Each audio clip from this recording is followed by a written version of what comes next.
Why rich people think differently about money. Imagine two people. Both earn 1 lakh per month. The first person buys a new iPhone, upgrades his car, and celebrates salary hikes with expensive dinners.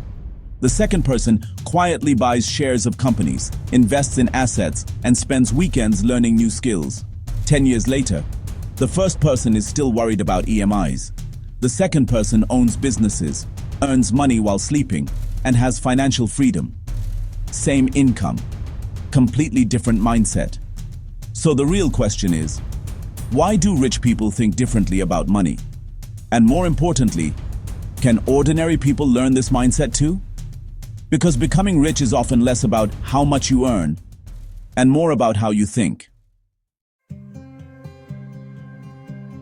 Most people think rich people love luxury, but in reality, rich people are obsessed with one thing: time. A middle-class person usually asks, how much does this cost? A wealthy person asks, how much time will this save me?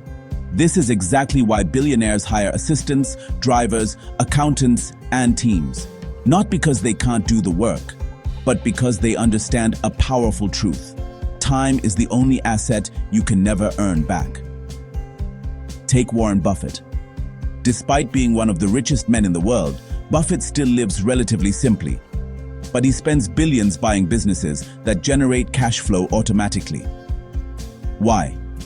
Because rich people don't work for money forever. They make money work for them. According to a study by Thomas Stanley, author of The Millionaire Next Door, most self-made millionaires are surprisingly careful with money. They spend less on status and more on assets. That's the first mindset shift. Poor people spend money to look rich. Rich people spend money to become richer. In the 1960s, Stanford University conducted a famous experiment called the marshmallow test. Children were given 1 marshmallow, but if they waited 15 minutes without eating it, they would get 2 marshmallows instead. Years later, researchers discovered something shocking. The children who waited longer generally performed better in life. Better careers, better finances, better decision-making. That single experiment revealed a massive truth about wealth creation.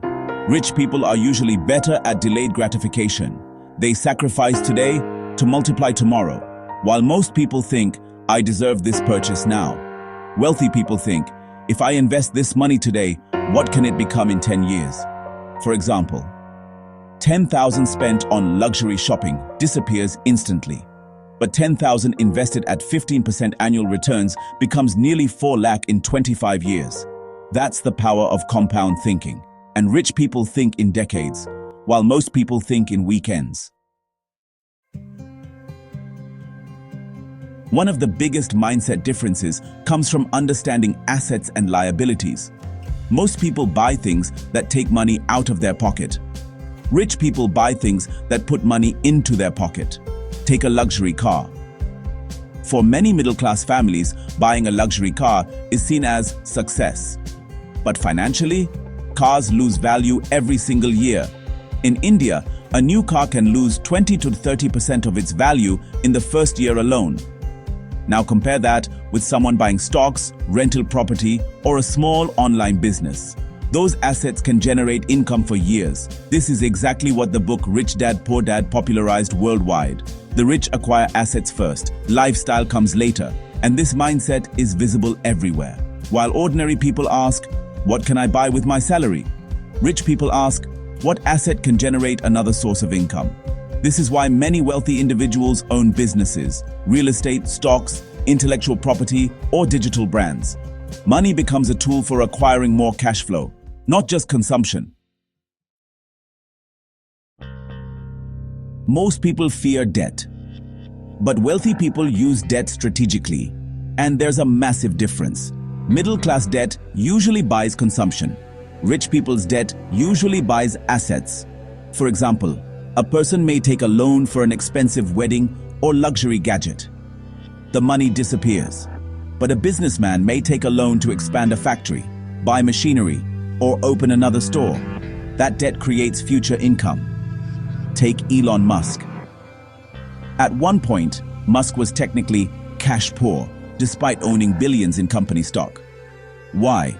Because ultra-wealthy people often avoid selling assets. Instead, they borrow against appreciating assets. Why sell something growing in value when you can use it as leverage? This is one reason the rich often become richer during economic crises, because they understand leverage.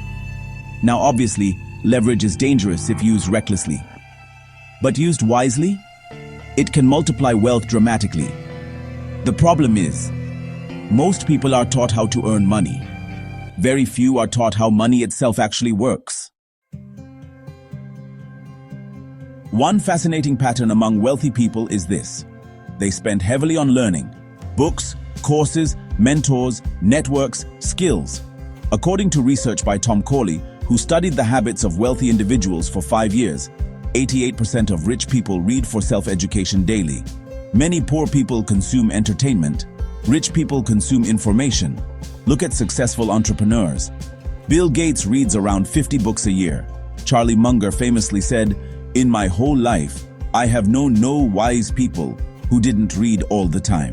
Because rich people know, knowledge compounds too. One idea can change your entire financial future.